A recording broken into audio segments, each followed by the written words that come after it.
This is definitely an attack. It will affect your child rearing. It will affect your education system.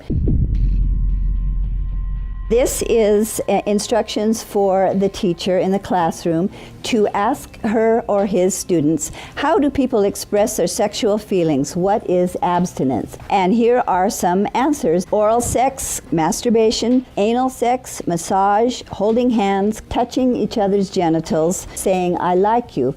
And what they're doing is equating all these things. Saying, I like you is equal to anal sex. It is pornography. Men, especially on the house floor, did not want to look at. We couldn't show this on the television news, but yet we want our 4th grade children to be looking at this book. In the name of sexuality education, children are seeing obscene materials that have been ruled by Congress and by the Supreme Court impossible to show to children.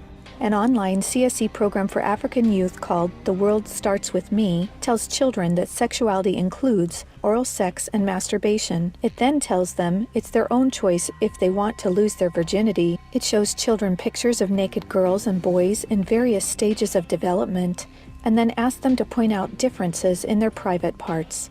Parents likely will never know, as it is all done online away from home. They have elementary students as young as 9 years old. Then they teach them how to wear a condom. And they have this plastic genitalia, and they even have young girls. They're teaching them how to put a condom on a male genitalia and boys how to put a condom on a women's genitalia without the knowledge and consent of the parents. They're giving them handouts, negotiating sexual encounters with other students. For example, there are statements like this: can I take your shirt off? It makes me hot when you touch me here. Is it okay if I take my pants off? Where we in Latin America, we still have a lot of poverty. We have communities that don't have fresh water, that don't have electricity. Focus is completely shifted from basic needs. They get comprehensive sexual education without the consent of parents, taking and deconstructing the family. My brother Luigi and I had an opportunity to go to the United Nations and give a speech on the UN floor. I told them how Planned Parenthood was passing out a booklet for HIV positive youth at the United Nations called Healthy, Happy and Hot. This is for the kids who have AIDS. It teaches about sexual pleasure through masturbation with same-sex partners and even if you are drunk. This pamphlet called Healthy, Happy and Hot tells young people that you have the right not to disclose your HIV status to a sexual partner if you're not comfortable. It also tells young people that are HIV positive that if they decide with their partner not to wear a condom, that's their decision. The World Health Organization standards for sexuality education in Europe actually suggest that children ages 0 to 4 should be given information about masturbation and given the right to explore their gender identity. For ages 4 to 6, children should be taught about same-sex relationships and respect for different norms regarding sexuality. The interests of organizations like UNFPA and IPPF is to get parents out of the picture and to radicalize and sexualize children. UNFPA has tried to convince my country to change our positions on issues such as reproductive rights and comprehensive sexuality education. Madam Chair, does the UNFPA think it can do this because Nauru is the smallest member state of the United Nations? The Nigerian government was actually told by the Western countries that if they do not give in, that they will be denied foreign aid. On page 89 of a UNICEF-published Sexual and Reproductive Health Manual, UNICEF listed situations in which one can obtain sexual pleasure that included sexual responses directed towards inanimate objects, animals, minors, and non-consenting persons. In the context of the Sustainable Development Goals that determines the agenda for the next 15 years, the voice is very, very biased. It's just International Planned Parenthood Federation and their affiliates have a direct influence on the outcome documents, on what is established, what is negotiated at the UN. Some of the objectives of the UNESCO Sexuality Education Guidelines include teaching children at age 9 about sexual stimulation and the definition and function of orgasm, and at age 15, that both men and women can receive sexual pleasure with a partner of the same or opposite sex.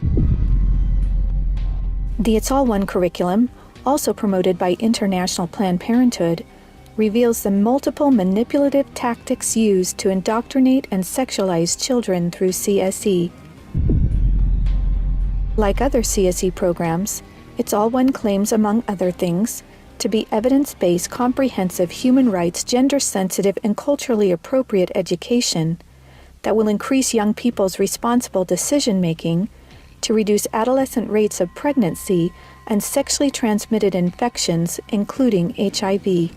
It's All One, however, like most CSE programs, is really just cleverly disguised abortion rights, sexual pleasure education, masquerading as human rights, gender, and sexual and reproductive health education. It aggressively promotes abortion. With over 112 references to abortion, It's All One has an obsessive focus on sexual pleasure, mentioning sexual pleasure 62 times.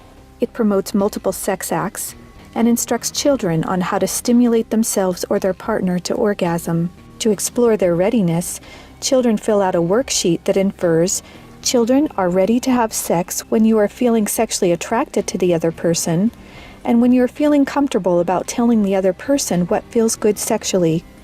It teaches that human rights encompass sexual rights, including alleged rights to all persons to sexual expression and the right to seek sexual pleasure. Hooking children on sex is a multi-billion-dollar business for Planned Parenthood and other similar organizations. This is because children, or prospects, once sexualized, become Planned Parenthood customers, dependent upon their services. Comprehensive sexuality education programs are disguised under many names. They may be called comprehensive sex or sexual education, education on human sexuality, reproductive health education, information on sexual and reproductive health, family life education, teen pregnancy prevention, rape prevention, anti-bullying programs, HIV/AIDS prevention, and sometimes even abstinence or abstinence plus education. CSE programs usually falsely claim to be age-appropriate, evidence-based, healthy sexuality education that will prevent teen pregnancy, sexual abuse, STDs, and HIV. One of the handouts that concerns me the most is called the Genderbread Person. They teach that gender is a spectrum, that you can choose to be whatever you want. You could be all female one day and the next day feel like you're neither female or male. Frankly, it's confusing. It's mental molestation. We're confusing these kids as to what they are. From a medical perspective, when sexual freedom is the priority, then sexual health is going to suffer. There are laws in Oregon where children as young as 15 can get taxpayer-funded sex changes without parental consent. You can't have an aspirin at school without parental consent. However, a student could make these life-altering, permanent decisions without their parental knowledge or consent.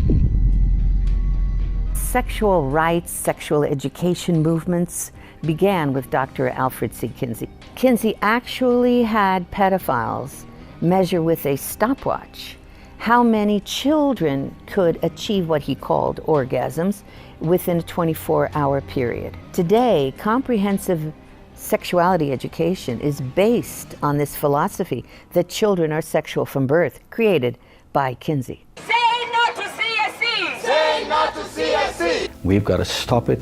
We've got to use everything at our disposal. We have to stand together to stop this attack against our children. And they have all this funding and this organization, but we know that if we stand together, we can do something for the family, for the children. We stopped the Kinsey sexuality education program in Croatia. It is time for parents to say, no, my family is mine. My wife is mine. I am hers. Our children are ours. Band together and find ways to stop it from entering your country. Men have to rise up, defend their family. On matters sexual, the fathers have got to stand up.